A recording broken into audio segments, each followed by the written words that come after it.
प्यारे यानी पंचवर्गीय भिक्षु से आई हुई बात है। तो ये सारी बातें अगर हम देखेंगे तो सारे के सारे महासमंद जितने भी गुरु है वो एक ही बात करते हैं, एक ही धागा है उनका। और किसी के भी विचारों में, किसी के भी सोच में, किसी के भी पहचान में दुश्मनी नहीं है। सभी के इसमें मैत्री का धागा है। सभी लोग एक दूसरे को जोड़ने की बात करते हैं। सभी लोग एक दूसरे को अंडरस्टैंड करने की बात करते हैं। सभी लोग अनंतता थ्योरी को मानते हैं, अनात्मवाद को। सभी लोग पूजा पाठ कर्म कांड को नकारते हैं। सभी लोग जो वमनों ने सिस्टम जो खड़ी की है, जो विषमता के ऊपर आधारित जो चातुर्वर्ण की व्यवस्था है या जाति व्यवस्था है, इनको नकारने की बात वो भली भांति करते हैं। इसका मतलब यही है। आगे जाकर अगर गुरुचांद ठाकुर, हरचांद ठाकुर को देखेंगे, उनकी शिक्षा में देखो कि शिक्षा पहले सबसे पहले जरूरी है।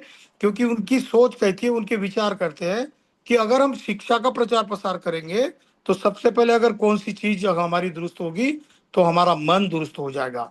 हमारा मन सकारात्मकता की ओर सोचने के लिए हमको मजबूर करेगा। कोई अगर हमसे बुरी बात कहेगा तो हम सोचेंगे कि इनकी बात नहीं मानूंगा मैं, क्योंकि मैं अपने मन की बात सुनूंगा। मन का हो जो संत घासीदास जी कहते हैं, संत घासीदास जी के मन मन में भी यही था, उनके प्रवचन में विचारों में भी यही बात आई है। उन्होंने ठीक वही बात कही। फर्क सिर्फ अंतर है वक्त का। कोई 2500 साल पहले आकर वही बात बताता है, तो कोई 1000 साल पहले, कोई 1500 साल पहले, तो कोई 150 साल पहले, तो कोई अभी अभी आकर बताता है। जैसे कि बाबा साहब अम्बेडकर जी ने कही है।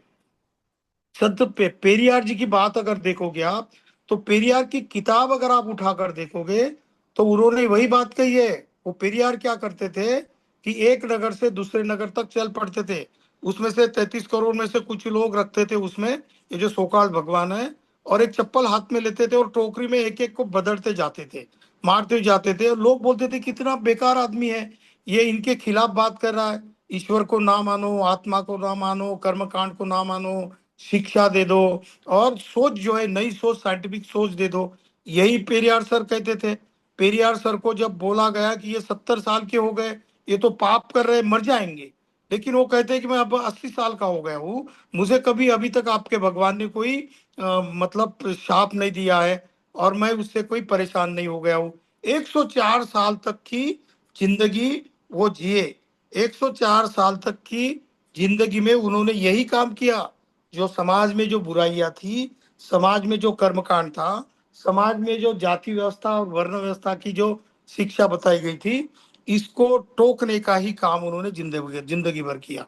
तो ये धागा अगर आप देखोगे तो हम पाएंगे कि एक ही धागे में सारे हमारे महासंबंध पिरोए हैं अपने विचारों को और अपनी पहचान को। अभी बहुत सारे लोग बोलते हैं कि बाबा साहब का नाम बहुत लोग लेते हैं, बाबा साहब ने ऐसा क्या किया, बहुत सारे लोग जानते नहीं है बाबा साहब के बारे में। तो मैं तो बहुत बार बाबा साहब का ज्यादातर उदाहरण देता हूँ, उनका कोटेशन बोलते रहता हूँ। जैसे इन्हीं बात को आगे जाके बाबा साहब ने कहा है कि cultivation of mind should be ultimate aim of human existence. ये विचार जो मनोपब्बू गम्मा की जो पहली गाथा, धम्मपद की पहली और दूसरी, या संत कबीर ने जो बात कही है, वो या संत रविदास ने या संत घासीदास ने जो बात कही है, उसी बात को बाबा साहब ने कहा है। बाबा साहब कहते हैं कि इस दुनिया के हर इंसान का अंतिम उद्देश्य, अंतिम हेतु क्या होना चाहिए, तो अपने मन का वो विकास करे। क्योंकि जब तक अपन अपने मन को दुरुस्त नहीं करेंगे तब तक आपको असली सुख नहीं मिलने वाला। चाहे आप कितनी भी स्टेट कमा लो, चाहे अपना कितना भी नाम कमा लो, चाहे आप कितने भी किताबों को पढ़ लो, पर आपने अगर अपने मन को दुरुस्त नहीं किया, सिंचित नहीं किया, कल्टीवेट नहीं किया, तो आपको जो चाहिए वो नहीं मिलेगा।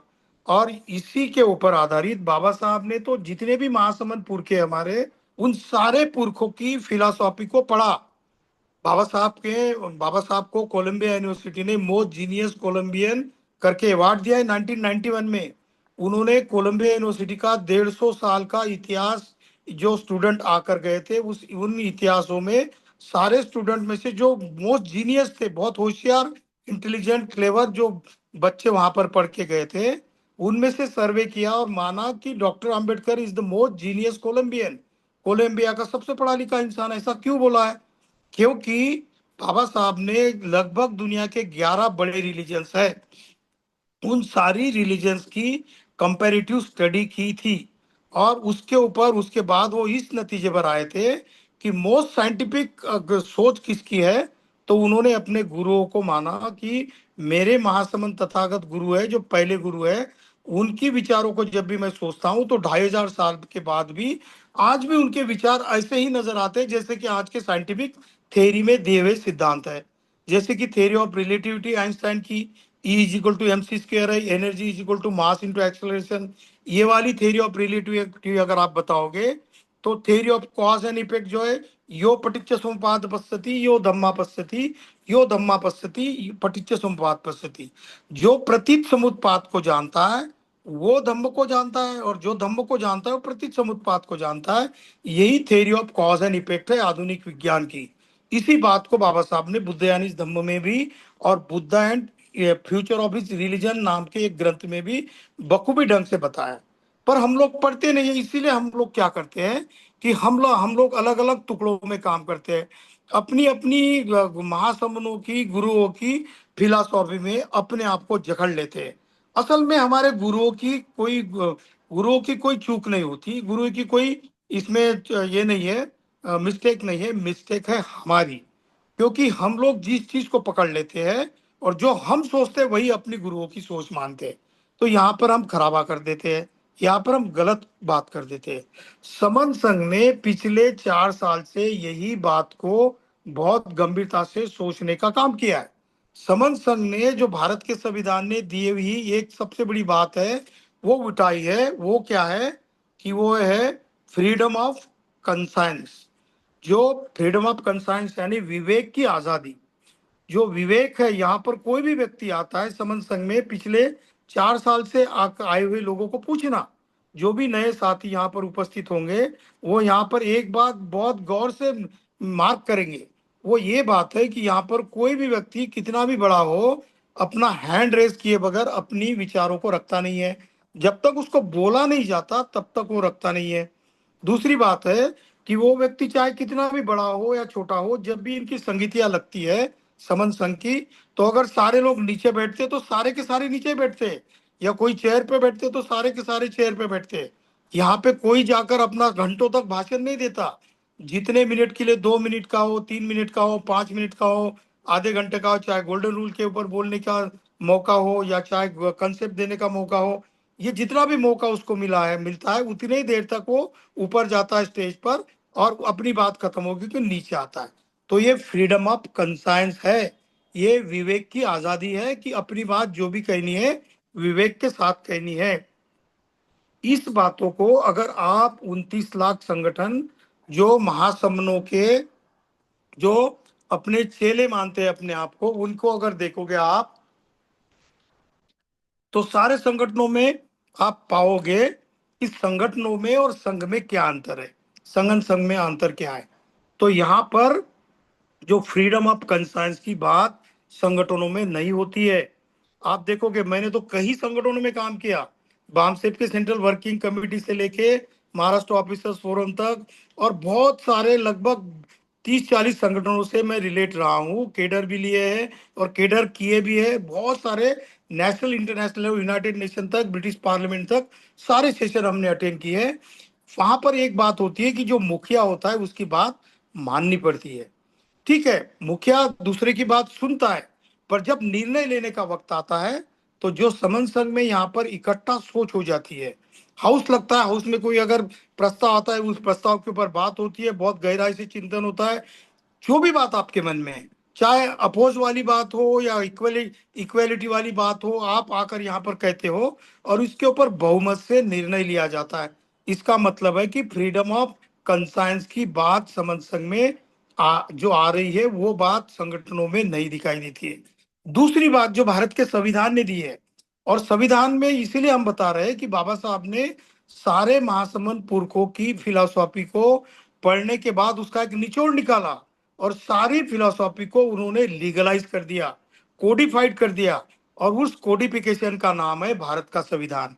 इसीलिए यूनाइटेड नेशन कहता है कि कॉन्स्टिट्यूशन ऑफ इंडिया ये जो है ये best document in the world है। ये भारत का संविधान है, दुनिया के सारे संविधानों में से लगभग 1 से 93 देशों के संविधान है लिखित, उन सारे देशों के संविधानों में से भारत का संविधान बेस्ट डॉक्यूमेंट है, सबसे सबसे श्रेष्ठ इसीलिए है क्योंकि सारे रिलीजन्स की पढ़ाई करने के बाद, सारे फिलोसोफर की पढ़ाई को करने के बाद और सारी विचारधाराओं को सुनने के बाद, पढ़ने के बाद, कंपैरेटिवली आर्गुमेंटेटिव अभ्यास करने के बाद बाबा साहब ने भारत का संविधान लिखा है। अगर आपको ये बात को प्रूफ करना है तो 10 वॉल्यूम है कॉन्स्टिट्यूशन असेंबली डिबेट के, पढ़ लेना। अगर उससे भी अगर आगे जाके पढ़ना है तो बाबा साहब की 3-4 किताबें जो कि महत्वपूर्ण और क्रांतिकारी किताबें है, उनको पढ़कर देखना, जो कि एनिलेशन ऑफ कास्ट है, रेवुलेशन एंड काउंटर रेवुलेशन है, या फिर what Gandhi and Congress have done to the untouchable पढ़ना है, untouchables and denunciation by Gandhi and Congress, ये भी पढ़ लेना, या कास्ट इन इंडिया पढ़ लेना। ऐसी 4-5 और बुद्ध यानी धम्म नाम की किताब पढ़ लेना, रेवुलेशन और काउंटर रेवुलेशन में, और Buddha and future of religion में। तो सारे धर्मों को कंपैरेटिवली स्टडी करके उन्होंने माना है। और उन्होंने कहा है कि जैसे मार्क्स ने कहा है कि धर्म की कोई जरूरत नहीं है, धर्म तो अफीम की गोली है, बाबा साहब कहते हैं नहीं, रिलीजन इज रिक्वायर्ड, क्योंकि वो कहते हैं कि मेरे बीच में जो अच्छाई है, मेरे बीच में जो विनय है, फ्रीडम ऑफ चॉइस की बात मैं संविधान में कर रहा हूँ, या फ्रीडम ऑफ कंसाइंस की बात जो कर रहा हूँ, मेरे बीच में धम्म धर्म धम्म की जो नीतिमत्ता है उसी का ही परिणाम है। लेकिन कौन सा धम्म चाहिए? तो उन्होंने धम्म के बारे में जो कहा है, जो समणों ने स्वीकार किया है, सारे महासमन पुरखों का निचोड़ जो है, वो कहते हैं कि religion must relate to the facts of life and not to the theories and speculations about God or earth or heaven or soul। हमको ऐसा धम्म या धर्म चाहिए जिसको उन्होंने धम्म कहा है, क्योंकि धर्म और धम्म में फर्क उन्होंने बताया। और उसमें संत रविदास की बातों को, संत कबीर की बातों को, संत घासीदास जी के बातों को भी उन्होंने बहुत कंपैरेटिव तरीके से टेस्ट किया है। उसके बाद उन्होंने कहा है कि religion must relate to the facts of life. धर्म कैसा होना चाहिए कि जिसने ऐहिक जीवन की सुख दुख की बातों के ऊपर चर्चा करनी चाहिए, ना कि ईश्वर, आत्मा, पृथ्वी, इनका निर्माण कैसा हो गया है, ना कि ये कर्मकांड की व्यवस्था कैसी कैसी हो। इसीलिए वो कहते हैं कि ये बात मार्क्स ने आधी तो कह डाली है, क्योंकि मार्क्स कहता है कि रिलीजन तो बेकार चीज है या धर्म बेकार चीज है, पर बाबा साहब कहते हैं कि धम्म जरूरी है, क्योंकि धम्म इंसान को शील, समाधि, प्रज्ञा सिखाता है। स्वतंत्रता, समानता, बंधुत्व, भाईचारा जो है, इसकी सीख आपको धम्म से मिलती है। ये सारे महासमन लोगों की जब फिलॉसफी पढ़ने के बाद बाबा साहब इस नतीजे पर आए, और इन सारी बातों को संविधान के फंडामेंटल राइट्स में डाल दिया। आप चैप्टर 3 पढ़ोगे, आर्टिकल 12 से लेके आर्टिकल 35 में जो आपको freedom of choice, freedom of consciousness, फिर ये वोटिंग का राइट जो है, या अनटचेबिलिटी को खत्म करने की बात है। आर्टिकल 15 में जो रिलीजियस डिस्क्रिमिनेशन नहीं होने की बात है। आर्टिकल 16 में जो रिप्रेजेंटेशन की बात है, जिसको हम आरक्षण कहते हैं। आर्टिकल 19 में 6 प्रकार के फंडामेंटल जो फ्रीडम ऑफ चॉइसेस है उसकी बात है, ये सारी बात है। आर्टिकल 25 से लेकर आर्टिकल 29 तक आप जो सेकुलरिज्म की बात है। आर्टिकल 36 से लेकर 36 के बाद आर्टिकल 51 तक जो है फंडामेंटल ड्यूटीज की बात, ये सारी बातें बाबा साहब ने कही है कि ये मानवता की शिक्षा देने वाले मेरे महासमंद गुरु है, इन्हीं की शिक्षाओं को मैंने संविधान में लाया है। अगर इस संविधान को, जो कि दुनिया का best document in the world है, इसको दुनिया अगर मानती है, प्रैक्टिस करती है, तो एंटोनियो ग्यूटेरस नाम का जो सेक्रेटरी जनरल है, आज भी यूनाइटेड नेशन का सेक्रेटरी जनरल, वो कहता है कि ये वाला चैप्टर 3 और चैप्टर 4 अगर आप इंप्लीमेंट करेंगे सारे दुनिया के देश, तो क्राइम और अनएम्प्लॉयमेंट का प्रॉब्लम हमेशा के लिए सॉल्व होता है। ये सारी फिलॉसफी हम देखते हैं कि एक ही धागे में पिरोई गई चीज है। अब ये महासमन हमारे एक कह गए हैं, लेकिन आज हमारी क्या हालत है? हमने देखा है कि पिछले 4 साल में, 4 साल से हम लोग समन संघ के बारे में बहुत सारी फिलॉसफी, हर दिन कंसेप्ट हम दे रहे हैं।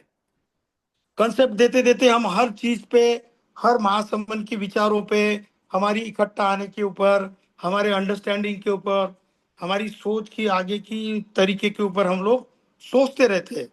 पर इतना होने के बावजूद भी हम संख्या में क्यों नहीं बढ़ रहे? तो इसका मतलब है कहीं ना कहीं तो भी हमारे जुड़ने जोड़ने के तंत्र में खोट है। तो कौन सी खोट है? तो जैसे कि हम कहते हैं कि कोई चीज अगर गलती, किसी को हम गाली देंगे और पाएंगे कि गलती तो मेरी थी पर अनजाने में मैंने उसको गाली दी, इसका मतलब है कि 3 उंगलियां मेरी तरफ है। तो समन संघ में जुड़ने वाले जो भी सीनियर साथी है या जो ताकत से काम करना चाहते हैं, उनकी काम करने की सिस्टम में कुछ ना कुछ तो भी थोड़ी सी प्रॉब्लम है। प्रॉब्लम क्या है? तो हम लोग फील्ड में तो जाते हैं, हम लोग ये सोचते हैं कि हमको तो बहुत अच्छा कंसेप्ट देते आता है। अच्छी बात है, कंसेप्ट देते हो, देते आना चाहिए। आप तो बहुत एक्सपर्ट हो गए हो। किसी भी समन संगी साथी जो कि 2-3 साल से पहले जुड़ा हो, उसको नींद में से जगाओ और बोल दो कि समन संघ के इस 10 गोल्डन रूल के इसके ऊपर आपको बात करनी है, या इस बात पे कंसेप्ट करना है, जुड़ने जुड़ने की फिलॉसफी के बारे में आपको कहना है, या कोई स्लोगन देनी है, तो नींद से उठने के बाद आप तुरंत वो बात कहना शुरू कर देगा। इतनी अपने दिलो दिमाग में हमारी कंसेप्ट और फिलॉसफी जा चुकी है। लेकिन इसका जैसा बुद्ध ने कहा है कि परियत्ति, पटिपत्ति और प्रतिवेदन, ये जो बात संघ जो बढ़ाया तथागत ने पंचवर्गीय भिक्खु को, यही बोला कि ये पंचवर्गीय भिक्खु, मैंने जो आपको ये धम्म दिया है, ये सारे दुनिया को दुख से मुक्त करने का मार्ग है, ये मेरा नहीं है, ये निसर्ग का नियम है। इसीलिए आप इस बात को दोहराओगे तो कैसा करोगे? तो कहते हैं कि जो बात पहले आपको मैंने बताई है, उस बात का आचरण आपको करना है। आचरण करने के बाद वही बात लोगों के बीच में फैलानी है। और जो लोग आपके विचारों से सहमत होंगे, आपके जैसी पहचान करने के लिए तैयार होंगे, उन लोगों को प्रचारक करके नियुक्त करना है और आठों दिशा में भेजना है। तो बहुजन हिताय, बहुजन सुखाय, लोकानुकंपाय, अत्ता हिताय, अनन्या हिताय, सत्ता देव मनुष्यानंग, आदि कल्याणंग, मध्य कल्याणंग, परियोजानंग, ये शुरू में, मध्य में और अंत में ही कल्याण की बात है, जो समनों के सुखों की बात है। इसको आपको जिस भी दिशा से आप जाओगे, उस दिशा में इसका प्रसार करना है। अब उस वक्त उन्होंने क्या कहा था कि प्रचार कैसा करना है, ये बात हमको बहुत गौर से देखनी पड़ेगी।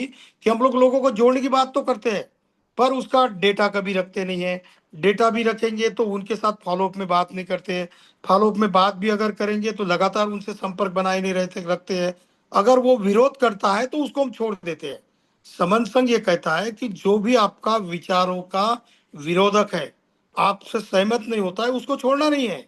उसको ये उसके साथ ये बात करनी है कि भाई आपका किस बात पर, किस मुद्दे पर मेरे से विचार अलग है, बताओ, और उसको प्रूफ करके बताओ। और मैं बताऊंगा कि ये समन संघ की जो फिलॉसफी है, इस फिलॉसफी से जो समन संघ को लोगों को जोड़ने की जो फिलॉसफी है, जुड़ने और जोड़ने की और अंडरस्टैंडिंग की जो बात है, और लोगों को जुड़ने जोड़ने के बाद एक जैसी सोच बनाने की बात है, और एक जैसे सोच वाले लोगों को जुड़ने और जोड़ने की बात है। इससे अगर आपके पास बड़ा ज्ञान है तो कृपा करके मेरे साथ दे दो, मुझे दे दो। आप मुझे चर्चा में ये बताकर सक्सेस करा दो अपने आप को कि आप जो सोच रहे हो वो गलत है, मैं जो सोच रहा हूँ वही सही है। ये हम खुलकर किसी भी संगठन के साथ, किसी भी व्यक्ति के साथ इसके ऊपर चर्चा करने को तैयार होते हैं। अब फील्ड में जाकर हमको क्या करना पड़ेगा? तो जैसे हम किसी राज्य से होंगे, किसी डिस्ट्रिक्ट से होंगे, किसी प्रांत से होंगे, किसी तहसील से होंगे, तो वहां पर मुझे जो भी इलाका चूज करना है, मैं खुद उस इलाके को चूज करूं। और मैं अपना काम करते वक्त दो प्रकार का काम करूं। एक तो मैं लोगों के बीच में प्रचार प्रसार के वक्त विचारों को साझा करने का काम करूंगा। पर कोई लोग है कि उनको विचारों से कोई लेन देन नहीं होता, वो कहते कि काम की बात बता। तो उनको बोलना है कि चलो भाई काम शुरू कर देते हैं। तो काम कैसा करेंगे? तो आप जो सोच रहे हो वो और मैं जो सोच रहा हूँ वो, आपके 5 मुद्दे, मेरे 5 मुद्दे, 5 मुद्दे में से 2 मुद्दे के ऊपर हम लोग एक दूसरे से अलग विचार रखते हैं। तो क्यों ना ऐसा करते हैं कि 3 मुद्दे जिसके ऊपर हमारी सहमति होती है, उसी के ऊपर काम करना शुरू कर देंगे।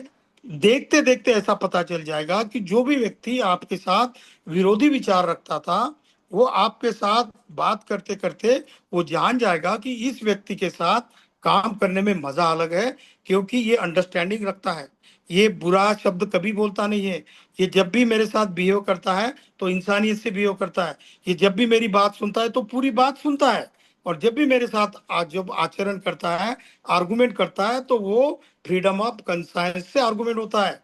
ये विवेक की आजादी से वो मेरे साथ बात करता है। तो ये बात को हमको ध्यान में रखना पड़ेगा। अगली बात, हमको लोगों को जुड़ने और जोड़ने के लिए क्या ध्यान में रखनी पड़ेगी? तो लोगों की लिस्ट बनानी पड़ेगी। लोगों की लिस्ट बनाने के बाद हमको ये पता चल जाएगा कि कौन से व्यक्ति है जो देहातों में रहते हैं, कौन से व्यक्ति जो है वो अर्बन एरियाज में, शहरों में रहते हैं, कौन व्यक्ति है कि जो गवर्नमेंट के जॉब में, कौन प्राइवेट सेक्टर में काम करता है, कौन दिहाड़ी मजदूर है, कौन जो लोगों को जोड़ने का काम करता है, कौन व्यक्ति है जो मार्केटिंग में काम करता है। क्योंकि जिस भी क्षेत्र में काम करने वाला व्यक्ति होता है, उसकी काम करने की स्टाइल अलग होती है। जैसे कोई शेयर मार्केट में काम करने वाला व्यक्ति है, तो सिर्फ वो पैसे की बात करेगा, तो उसको उस तरीके से बात करनी पड़ेगी कि भाई ये पैसा तो आप कमा रहे हो, पर पैसा इतना सारा कमाने के बाद क्या करोगे? तो कहेगा कि हमारे फैमिली को स्टैब्लिश करेंगे, ये करेंगे, वो करेंगे। पर आप फैमिली को वक्त देते हो नहीं देते हो? तो बोलेगा कि क्या जरूरत है फैमिली को वक्त देने की, मैं तो पैसा कमा के ला कर दे दूंगा। पर भाई अब जब तक आप वक्त नहीं दोगे, उनके साथ नहीं रहोगे, एक जैसी आपकी सोच उनके साथ साझा नहीं करोगे, तो क्या फायदा आपका इतना सारा पैसा कमाने के बाद? तो जैसा व्यक्ति जिस क्षेत्र में काम करेगा, उस व्यक्ति के साथ उसी स्टाइल की बात हमको करनी पड़ेगी।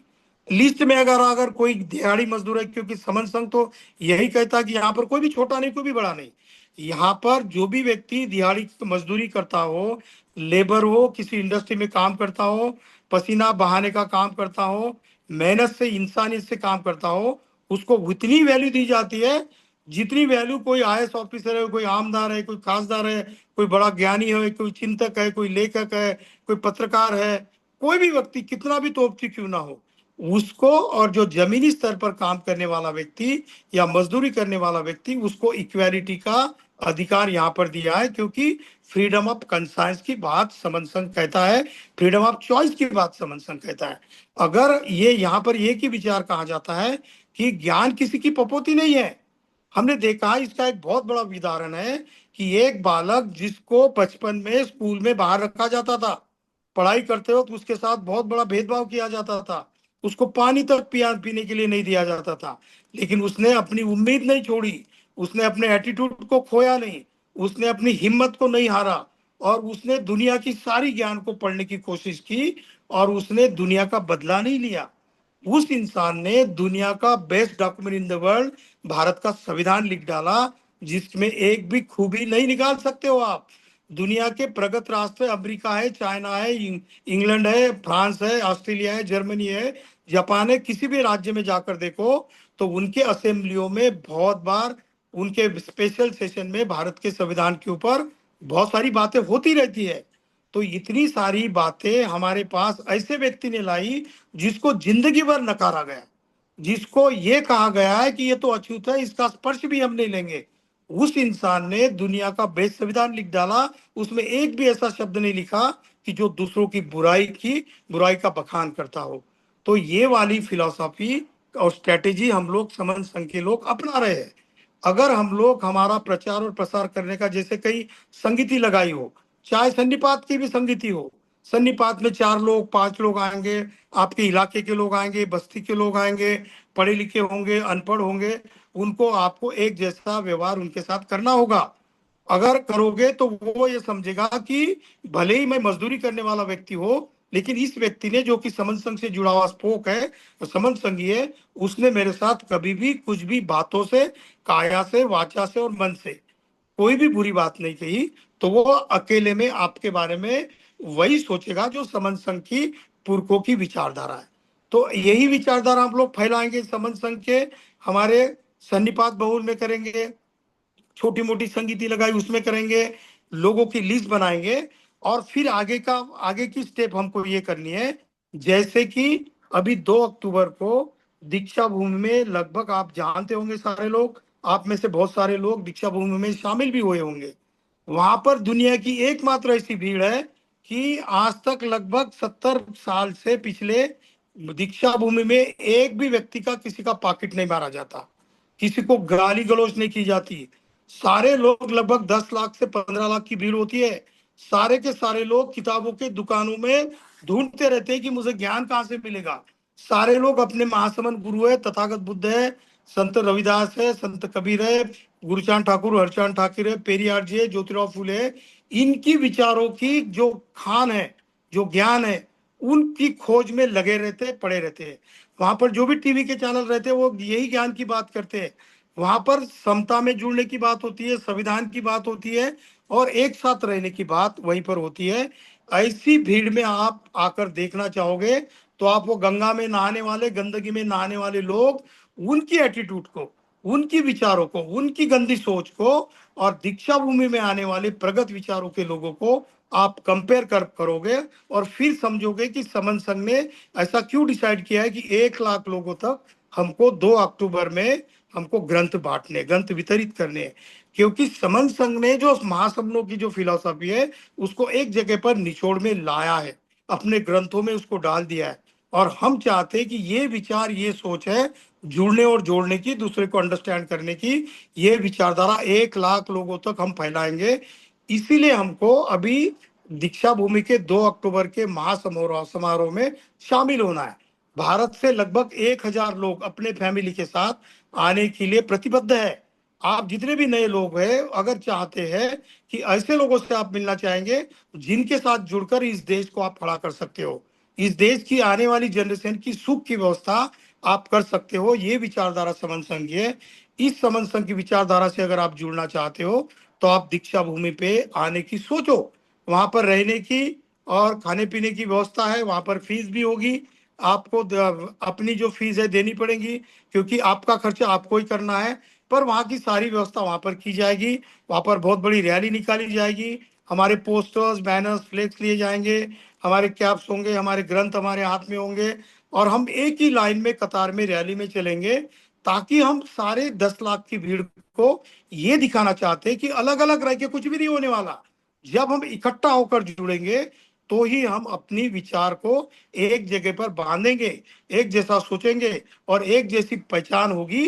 क्योंकि हमारा ड्रेसअप भी एक जैसा होगा, हमारे दिखने का ढंग भी एक जैसा होगा, और हमारी सारे की बिहेवियर पैटर्न है वो एक जैसा होगा।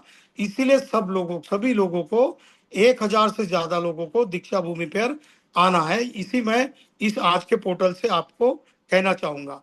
और मैं समन संघ जी से रिक्वेस्ट भी करना चाहूंगा कि हर दिन कंसेप्ट के बाद या चर्चाओं में कम से कम 15-20 मिनट तक इसके ऊपर चर्चा होनी चाहिए कि कौन कौन आ रहा है, कौन अपने बर्थडे का बचा हुआ पैसा या बर्थडे में फालतू का जो पैसा खर्चा करेंगे, या किसी शादी में अननेसेसरी ढोल ताशा बैंड बाजा बजाने का पैसा, ये पैसा मैं बचाकर ये समन संघ का ग्रंथ है उसको दान देना चाहता हूँ। यहाँ पर पैसा नहीं लिया जाता, काइंड में दान लिया जाता है।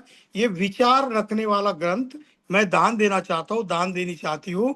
इतनी अच्छी सोच समन संघ ने पकड़ ली है।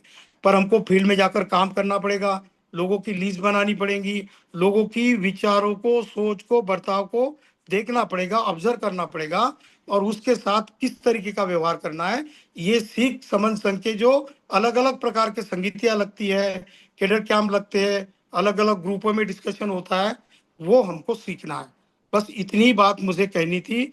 अगर मेरी बात में अगर किसी को बुरा लगा हो, कुछ गलत बात लगी हो, किसी को आहत पहुंचा हो, तो मैं कहता हूँ संगे यो खलितो दोषो संगो खमतु तम्ममंग। अगर मेरी बात में अगर कुछ गलत हुआ हो तो समन संग मुझे माफ करे, माफ करे, माफ करे। संगं नमामि, अहं समन अस्मि। मैं समन हूँ, हम सब समन हैं। हम 1000 डे वाले कैंपेन में और दीक्षा भूमि के कैंपेन में सभी लोग शामिल होंगे। संगं नमामि, संगं नमामि, संगं नमामि। बहुत साधु बहुत साधुवाद सर, बहुत बहुत साधुवाद, बहुत बढ़िया साधु साधु सर, बहुत बहुत सुंदर, बहुत बहुत साधुवाद सर जी। बहुत बहुत बहुत बहुत बहुत बहुत हाँ जी, आप बहुत सुंदर, बहुत बहुत साधुवाद सर, अति सुंदर, नाइस कॉन्सेप्ट, बहुत सुंदर, अति सुंदर। Excellent concept.